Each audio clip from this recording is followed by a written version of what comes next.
Hello, hello. Hello, hello. Hey. Hi, Oh, everybody.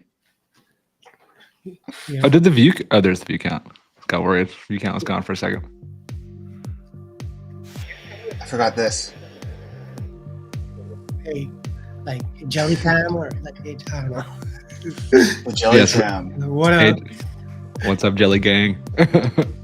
Like those shots The over jelly there. potters. Welcome back to 995. It's your boy or whatever. Oh, Yeah. you could do that like on the.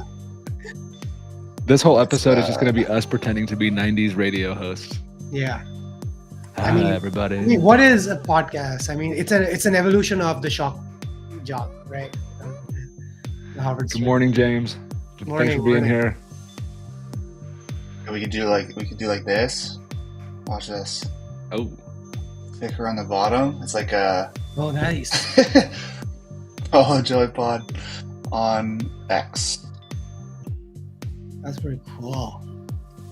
Cool. can we do subscribe on YouTube? I feel like that's where everyone's at. Let's make sure everyone. I'm sure most people who are on this are subscribers. But if you're not, Think so? I hope so. That'd be cool. I hope so too. Yeah. But you never know. There might be a lurker out there that comes every Wednesday at 10 a.m. Those people are. Subscribe. Those are the real fans, though. The people that like put it in their calendar or something. Like, True. blue penguin waving. I wish I could see the emoji. I know you posted an emoji. This is what our infrastructure limitations here. But Oh, hello. Penguin blue waving tear. I wonder what emoji that one is. I do love penguins. It's probably a blue penguin. I'm guessing. Blue penguin. With a smiling, maybe a smiling face, a smiling tear coming down the face. Hard to say. Sure. James, it's great to see you. I wonder, do you guys, what's the bets? Do we think Franny's on today or no? Oof, I don't know. Franny was gone last time, so I'm worried. We never actually checked. James, we need to check. We need to check on her. You're right. James, how's your week been? How's your week been? And now I get to wait 20 seconds before that gets over to James. He's able to respond. Oh man. So funny.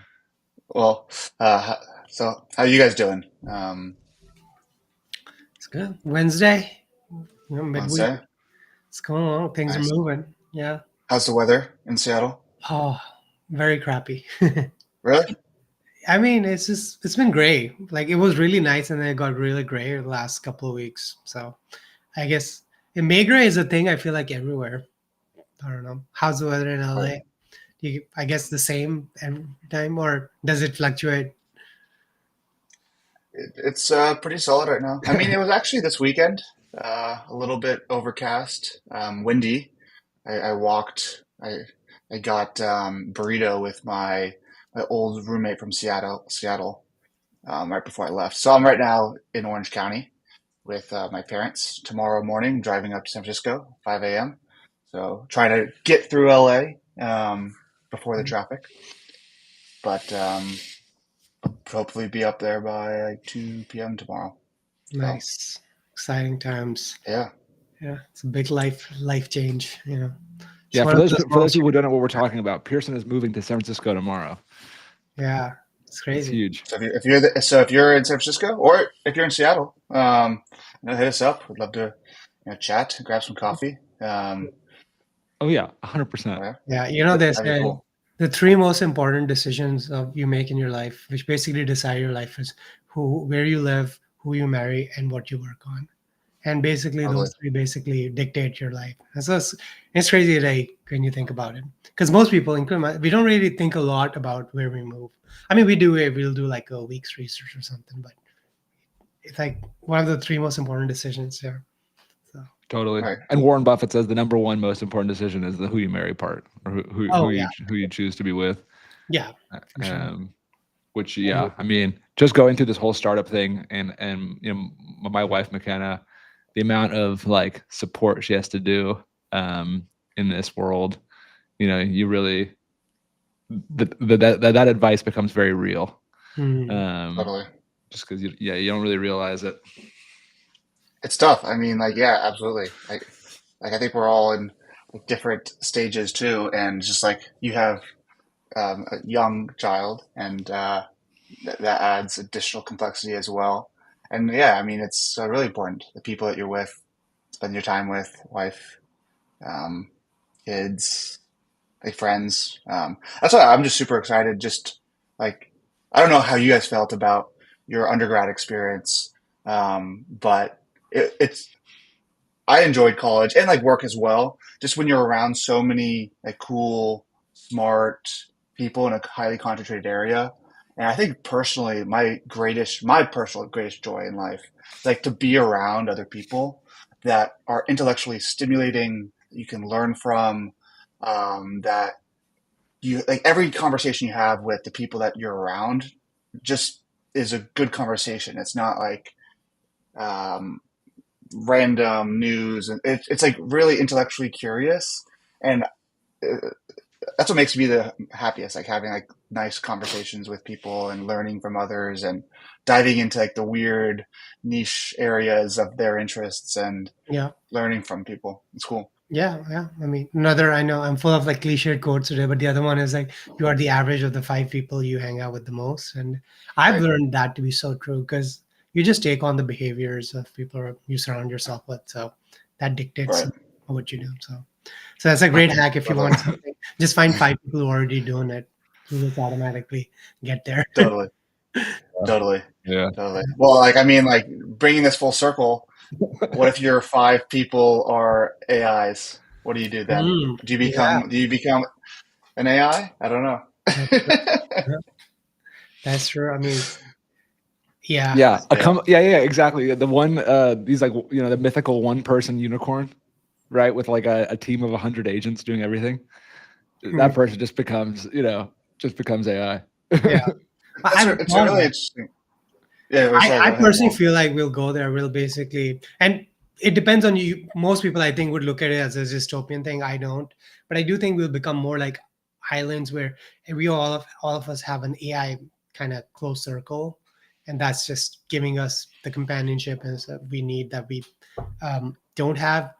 And I don't know if that makes us all like less connected with each other, but I view it as a good thing because most people are not as connected as they want. Like most people, I think the stats say most people have two or three close connections, and the reality is you want 10 to 15. And so in the modern world it's just hard, especially if you don't have like, because then back in the day we used to have villages, we would have 10, 20 people, like grandparents, parents, like everyone just kind of was within a few blocks of each other, and that's how we lived. You had the support family. And now everyone's just on the go, you got work, you got stuff to do, and so it's harder to replicate that.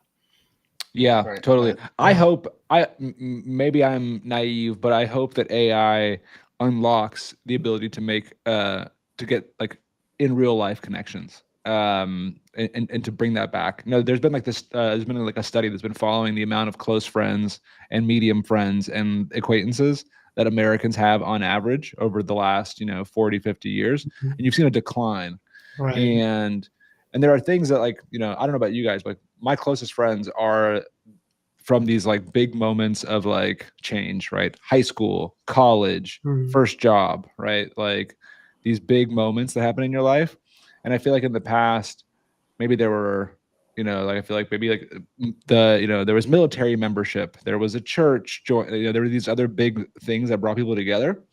And um with sort of like the personalization of everyone's life, there's less of these things. But I wonder if AI can bring, I'm holding out for like a consumer AI social product that Yeah. helps, because like dating apps, what they did was crazy, right? So like the mobile dating app completely changed how people got relationships, right? It went from being no one got relationships online to everyone got relationships online in the span of a couple of years. Hey. You could see AI unlocking something similar for friendship. Yeah, that'd be an awesome use case. Like, hey, you swipe right on my podcast, I swipe right on your podcast. Yeah, just pod friends. Yeah. We pod Uh, match each other, Yeah, based Jelly Pod no, recommends based on your AI podcast creation. You guys are compatible. Yeah. yeah. it's so true. It's so true though too. I mean, like when it comes to arts and humanities and these things that are very just core to what makes us human, I had this conversation last night with my parents. My mom's a artist, and she loves pottery and ceramics. And so she's actually there right now on the wheel making pottery. And she made this Japanese styled um, pot. It was like 6 inches tall, and it was beautiful. It was a slate color, and it used like horsehair that was burned, so it made like these like electrical like looking like lightning, and it was like this a beautiful pot. And she makes a few of these every week and spends a lot of time. It's like her happy place, and like those elements of art and the thought and the taste and all that that goes into art in general is, I think, going to be even more important for us as the world goes more towards AI technology, because that will always accelerate. But Hmm. what keeps us grounded is like, using your hands, building something, building the treehouse in your backyard with your kids, making the pottery, painting the um, canvas, playing the guitar, and all these things, podcasting with your friends, like here, like just having a conversation. And I think they're just really important as well, and they're not mutually exclusive. And I think that's what's super cool is like we can have a world where there is more creativity through AI, through like making it cheaper to make feature films or movies or shows and shorts on YouTube or podcasts, but it doesn't replace the other. It just makes more of it. Um, so I always find that pretty interesting. Yeah, no, I'm 100% agree. Like for me personally, it's such a interesting because I've had this idea. I've had these few ideas. I want to make these AI basically this story. I want to tell this story, and I have the exact image in my head. I know exactly the plot of the story, what happens, the characters, and the scenes I have, and I just need to extract them from my brain and pick them, but I do the prompts and stuff, and it just doesn't quite look right. And then AI video is a little expensive and all that. And I'm like, just plug a wire inside my brain, just dump it. I think we'll basically get there soon, hopefully. Where Hmm. because all of us have this. I think every person is creative, and the difference is like some people, the tooling available is just more conducive to their way for them to just funnel that out.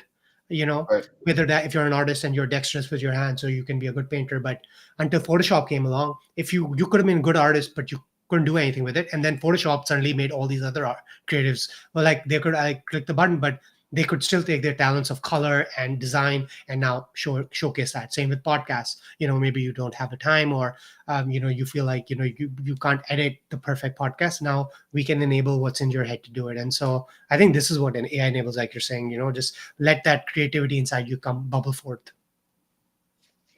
Totally. Definitely. Yeah, what that sparked for me just now is thinking about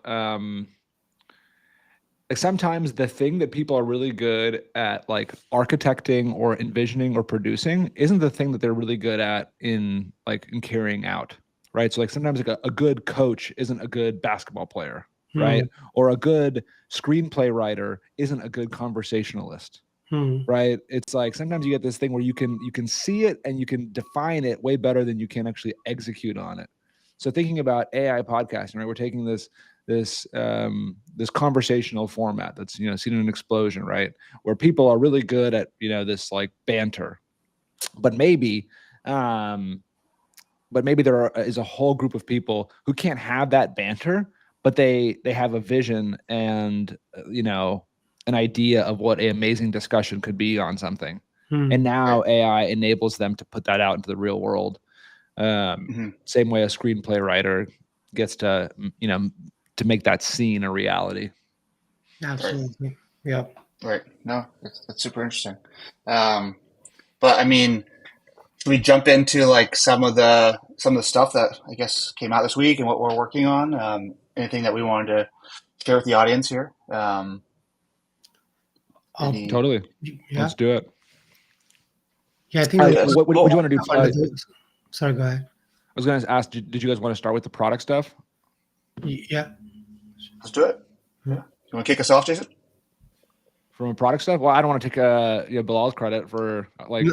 No, none at all and stuff. I Bilal, was just gonna go just. ahead. I feel All like you. there's a lot of cool stuff happening under the hood that we're excited to showcase, but we can't quite talk about yet. But it's coming. So I think a lot of that I feel work was focused on that. But we do have a couple of things, as Jason will. Sweet. I'll start talking about them, but also I wanted to try this wacky segment. So while we're talking about while we're currently talking about the things that we just released over the last week, I wanted to kick off something called the Wacky Wish List. in the spirit of Weekly Wednesdays, keeping the W's going. So while we're chatting about what we just released over the last week, if you have crazy ideas, wacky things that you want to see in JellyPod, it can be as crazy as possible, right? You want a podcast between a duck and a cat. Just throw them into the chat and we'll surface them as we go.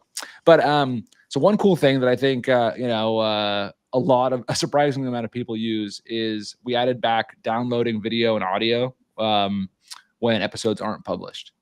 So there's like two contingents of users, it seems like. There's the kind that want to see their work published as far as possible on as many podcast platforms as possible. And then the other folks that are taking their MP3 file, taking their MP4 file and putting it into some more private space, a CMS, something like that. So I think that it's huge. It's unlocking, I'm constantly getting people asking about, for a while people were emailing asking about how to download. So it's awesome that that's been added. Totally.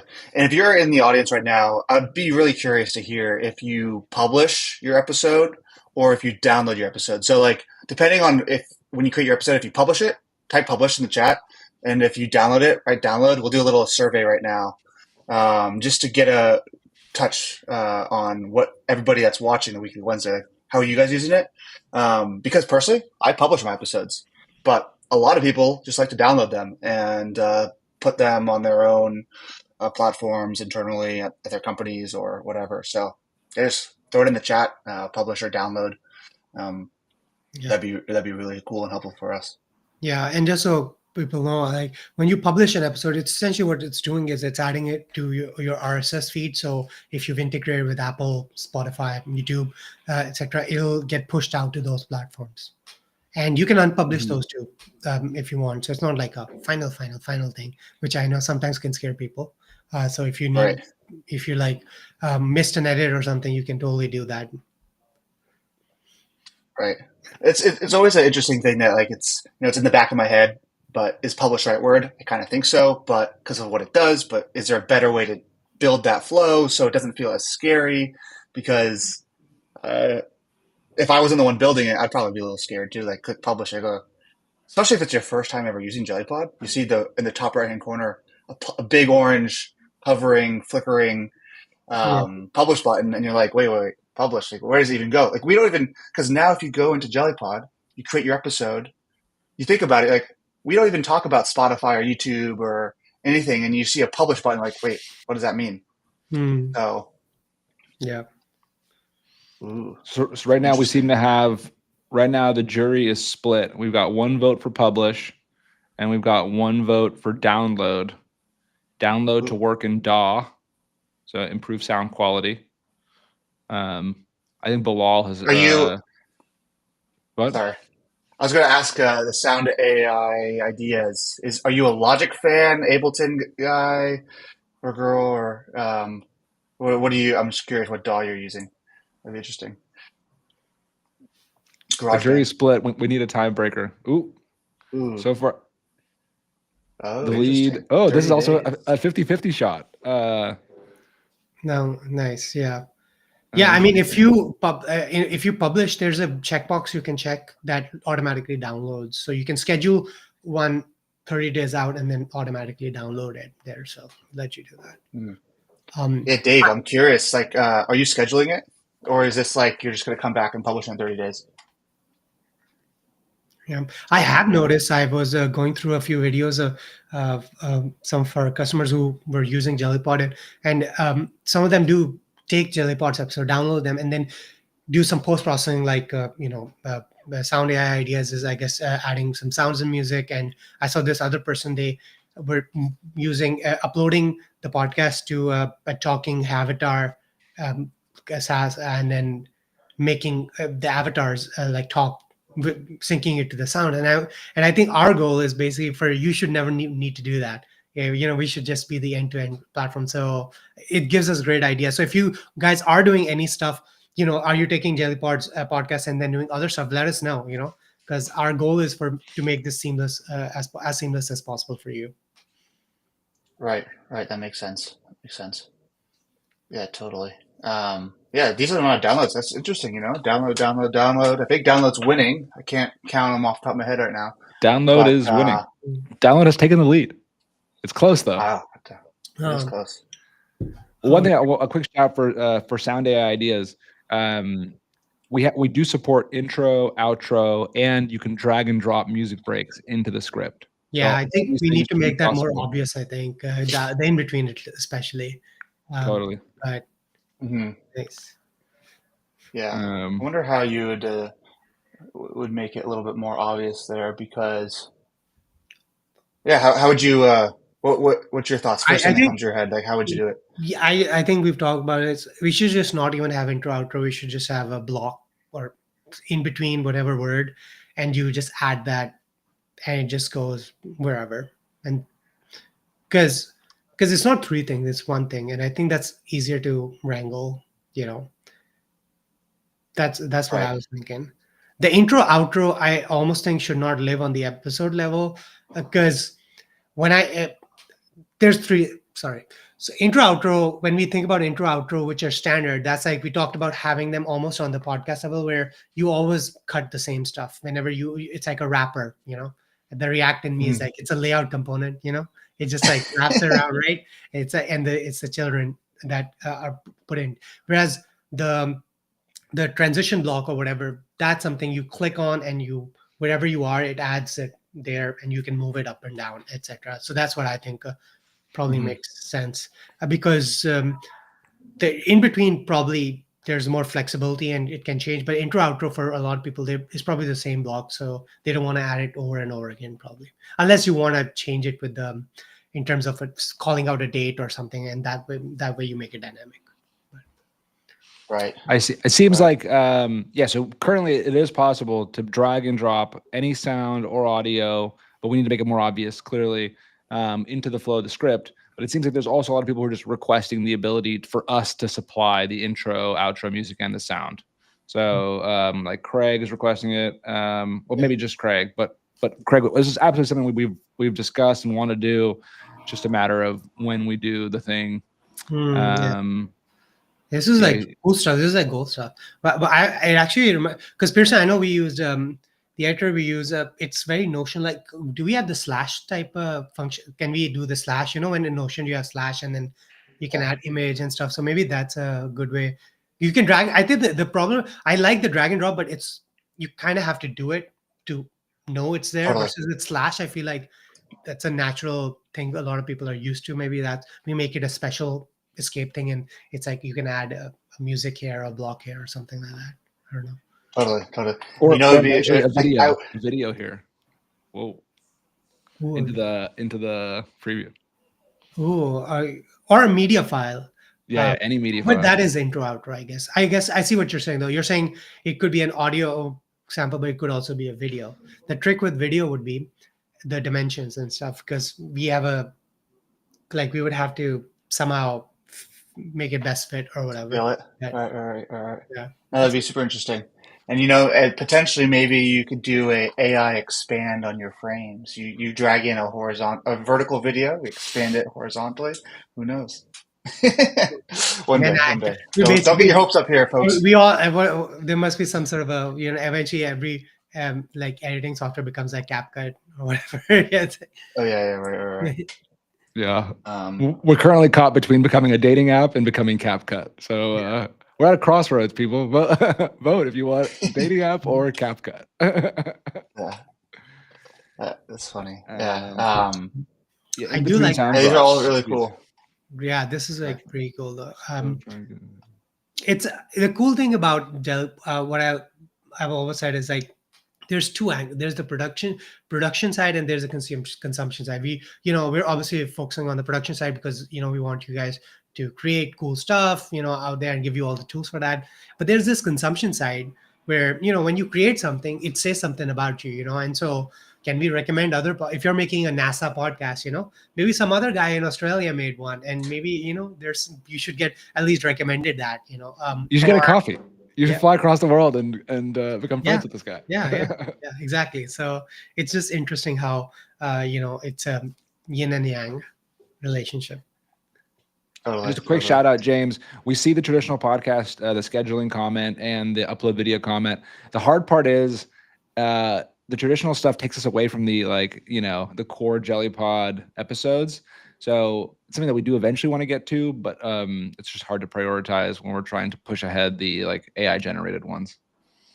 Right. It's always interesting. It's like for everybody on the call, like the way that we will try to win and like establish dominance in like AI podcasting and media space, like really focusing on like what makes our beer taste better. That's like a saying I think Jeff Bezos coined or someone, maybe.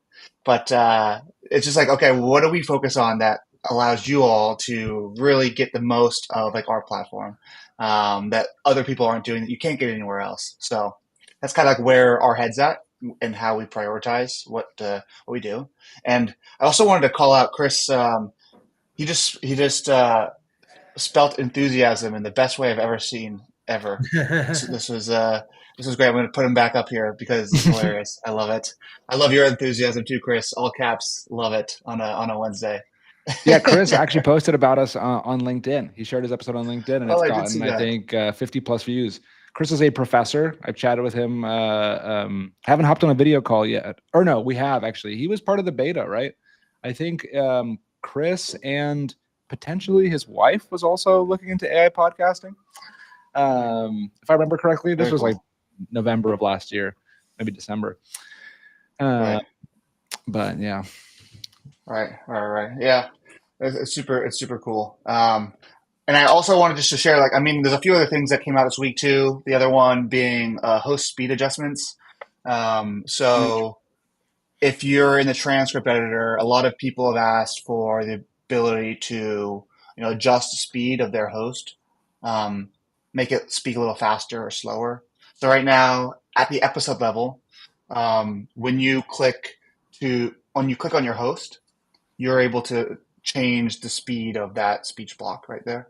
So if Ruby Stewart is talking and you want her to speak a little bit more, speak faster or slower, you can just adjust the speed. There's 3 settings: fast, normal, and slow.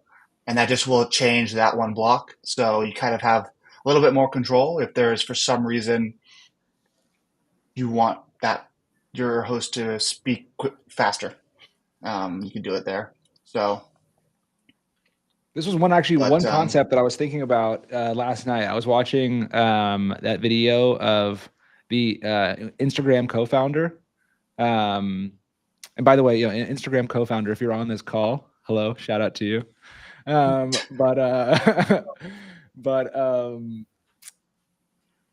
Right now we expose the ability to change host speeds.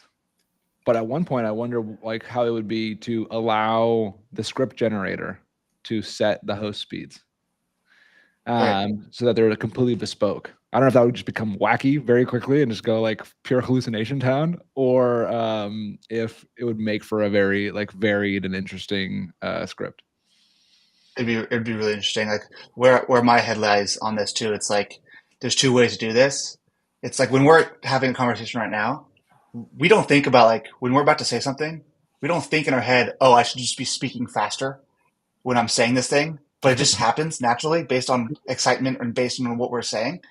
And it's a weird world where you would hope that the AI models that do this speech or the text to speech would interpret correctly the actual text and speed or slow down based on it. It kind of does that today. Yeah, I think that's why the previous and the next pieces of conversation, right? They have context on if they're speaking like we used to do that. That was a little regression there. That's not been fixed. Just since we modified with the partial regens, but we need to add that back now that you bring it up. But yeah, I mean, you're right. I feel like the lesson in AI is usually like you do something very handcrafty and you like have this intricate rule, and then you just throw it away the next iteration and do something dumb and simple with a better model, and just works better. It's just that's a Totally. lesson, and which I embrace. Yeah, I'm like, yeah, the simpler the code, the better. Totally. Totally. totally. I think the qualities of a good engineer is like not how many lines of code you added, it's how many lines of code you've removed. Yes, yes. Love So it. Love it. Well, hold my beer. I can Command A. it's so funny. Hopefully I'm not going to put this company on blast, but there's a company in LA called, or I won't say the name, but they have little robot people on, or robot cars on wheels, like 6 wheels, and they deliver food for you. And you order from like Grubhub or DoorDash, and a little robot rolls up to your apartment and gives you your food. But we were talking about this the other day, and one of my friends that worked there just said that it was so funny on how there'd be a bug in the software, and engineers would just go and delete the code rather than fixing it. They're like, "Well, the bug's gone, but also the feature's gone too, but it doesn't matter. It's just chuck the code out the window." So I thought that was a funny concept. It reminds me of the Adobe one, which is like, how can we get people to churn less? Well, let's just delete the cancel account button. No, that's like Yeah. the AI thing too. They found some guy was complaining on Twitter that he made the AI his LLM write unit tests. So he was like, the code is good, and it wasn't working. So the LLM decided to just pass the test. It just like said return true, and he didn't find that out until after the fact. He's like, wait, my tests were working. Why isn't it? Oh, shit, this guy. Like, Yeah, so right. we all take That's shortcuts, hilarious. even us AIs. Right, Well, yeah. right. Well, and also I know we're at like 10:30, but was there anything that we wanted to, before we wrap up, anything from the audience that you guys want us to talk about, or anything that we wanted to share with everybody, like for the next week or so? But There's one thing I just want to shout out James again for saying. What's funny is Pearson. This is like one of the first things that we thought about doing with this whole it's true. thing. Very hard to get right, but now I feel Yes. like just the voice models have gotten so good. People are having like real-time conversations Yeah. with low latency. I mean, maybe this is the slash one. We do slash. You can upload thing, or you can start recording, Totally. and you can add a block. So yeah, I mean, it's an interesting concept. It would be. It's not. It wouldn't be as seamless as you talking and the AI talking, and the way. I mean, if you're traditional podcasts are what two people talking, one's talking, the other's talking, you're recording it, versus we're approaching this where you're really editing the script and curating it, and I think there's power in that approach. It's like, but it's a different approach. Right, right. Yeah, Totally. I think one of the coolest things from that talk that I thought was an interesting comment that he made was he said that you should treat the AI as your number one user, Hmm. and I thought that was a pretty interesting quirk about just Right. like when building it to just radically rethink how this product can be used by the AI in service of the users versus thinking just purely from the user side. So that was interesting. Yeah. No, that Right. makes sense. Totally. Totally. Well, I think should we call it today? And for everybody that it's their first time on the Wiki Wednesday, thanks for joining us. We do this every Wednesday at 10 a.m. We just talk about random things, about JellyPod, about media, podcasting. We go on some tangents and we come back to like what we've been building, what the product has changed over the last week, how the product has changed, and anything that might be coming up in the future. So we have some big things coming out soon, and and I see a lot of comments coming through right now. We'll respond to them on the live stream as well. If you're not in the Discord, yeah, join our Discord. We answer in there. We're in there all the time as well, so we can keep this conversation going. And join us next week on Wednesday. Yeah. Cool. All right, guys.